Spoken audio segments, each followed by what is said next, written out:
What's up guys, welcome back to Unlimited Reads. My name is Chris and today I'll be doing my spoiler-free review of Stinger by Robert R. McCammon, written in 1989. This is the fifth McCammon book that I have read and it was a real treat. Definitely one of his best. Now before I get into the review, I just want to comment a little bit about the format of how book reviews are going to look moving forward. I just think I need to keep the consistency there. I don't want to rely on copious amounts of notes and trying to read them and look at the camera. You don't need to see me stumbling over words and mumbling and carrying on. It's not a good look.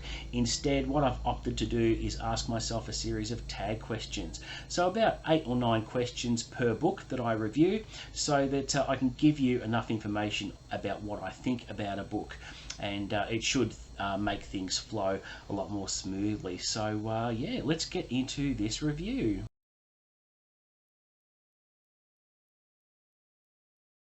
The whole thing takes place over a 24-hour period where in the beginning the town of Inferno finds itself in a fair bit of trouble with escalating gang war, and racial tensions are pretty high, and not to mention impending poverty and loss of jobs. When things couldn't get any worse, an alien craft crash lands in the desert outside of town, followed soon after by another UFO carrying a alien bounty hunter called Stinger.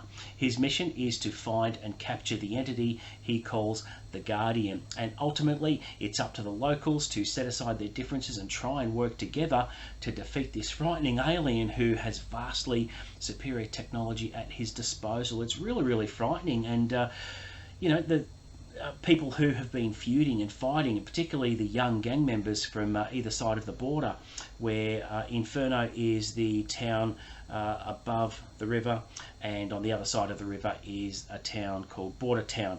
Now the two gangs involved are the Rattlesnakes and the Renegades. Now the Rattlesnakes are the Mexican contingent and the Renegades are the white folk that live across the bridge. And the book starts off really well with the small town setting that Robert McCammon is renowned for, and if one of these two opposing gangs crosses over the border, then things begin to erupt very quickly, and there's only one sheriff in the town that just can't solve the problem. He just can't keep up with this violence, and things certainly come to a head in this book.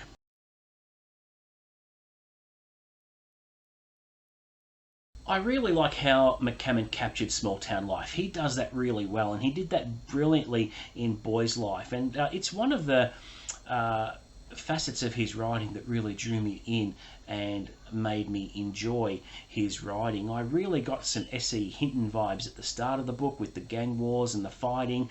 He just writes it really well, and he really sets the stage very well for this book, because there is a lot that happens, and he goes into a bit of detail about what has been upsetting the town and introduces a fairly large cast of characters actually, and we get to see in detail their interactions and what their fighting is about, and explores all those themes. And I thought it was just a really good way of McCammon setting up for the events to come, and he goes into a little bit of detail, and I don't mind that because I really like reading about that sort of stuff.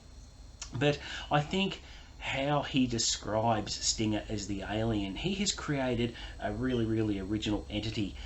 This being is monstrous, and the tools and the technology that the alien has at his disposal is absolutely incredible. The way he goes about hunting for this mysterious guardian, and what he does to the townspeople in order to fulfill that goal, is absolutely horrifying. And you know, you go into this book not knowing what to expect, because if you've read quite a few alien monster books, they follow a pretty standard formula. I've never read an alien like this before in my life, and it was just engrossing. You know, just when you think you know what this alien is all about, McCammon just opens up this whole other can of worms with what this alien can do. You certainly don't want anything like this landing in your own backyard, let me tell you. The action, the violence, the graphic imagery are all top notch, and I just can't believe Hollywood hasn't snatched this up, because it does read like a Hollywood spectacle. I think something like this could be adapted very well into a TV series for the current streaming platforms that we have. I hope they do it, and I would like to see it adapted in my lifetime.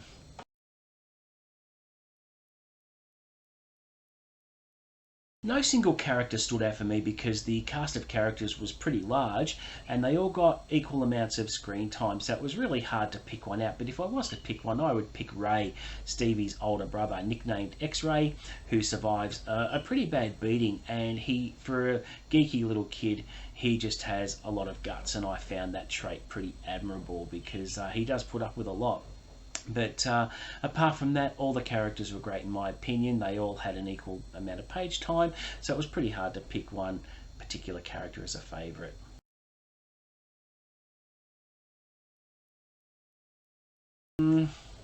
Maybe Kurt Lockett, Cody's father. He was pretty despicable at the start of the book. He wasn't a very nice bloke. But as time goes on, you sort of get to understand him a little bit, and he does redeem himself a little bit towards the end of the book to some extent. But he's probably the only character I sort of despised, really. The other characters were all pretty good, but he's the only one that would stand out in my mind as being my least favourite character.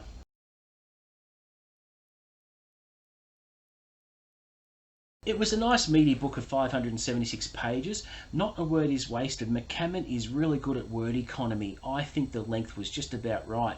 He jam-packs so much action and tension and character development into the book that, you know, it is the perfect length for me. It's a book where you can spend quite a bit of time with these characters. Now, when I read the book, it did take me 2 weeks to get through, and that's unusual for me only because I've had a fair bit going on in my professional life. Things have been really hectic, and I haven't had as much time to spend reading as I usually do. But do you know what? During those 2 weeks, I didn't find myself wanting to read another book or get impatient or anything like that, because Robert McCammon does cast that spell over you, and you just feel like spending as much time as you can with these characters. And I enjoyed the time I spent with this book, even though it did take 2 weeks.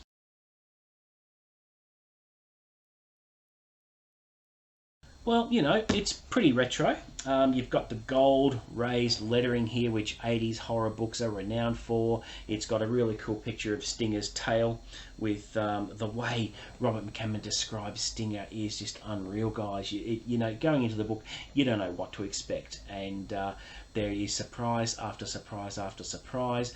But I just love these vintage retro covers, and I'm always on the lookout for McCammon books in this format because I think it is the best. Yes, they're in the A format, mass market paper book format, but I don't mind reading those. And you can see on the back it's got the cover copy there, which you know, was very common with these books. And yeah, they're just great to hold in your hand, and they're just really good to own. But I absolutely love these covers. There are some really good international covers as well out there, but you know, those are my favorite, especially with the raised lettering and the you know, the gold lettering as well. It's just pure vintage classic horror.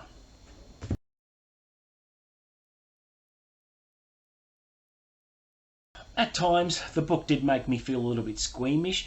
Make no mistake, guys, there is graphic content in this book. There's a lot of violence, there's a lot of gore. But, you know, to feel squeamish from reading a book like this, it's a good thing because it means Robert McCammon did his job well as a writer. The ending was very satisfying, and I did feel sorry for some of the characters with what they went through. And there's not one character or surviving character that wasn't changed by their experiences by the end of the book. McCammon just puts them through the absolute ringer. They just go through hell and back, and not everyone survives. There are quite a few deaths in this book. Yeah, but it's unsettling at times, but then you really feel for the characters as well. So it did evoke quite a lot of emotions, and it was just an overall brilliant book.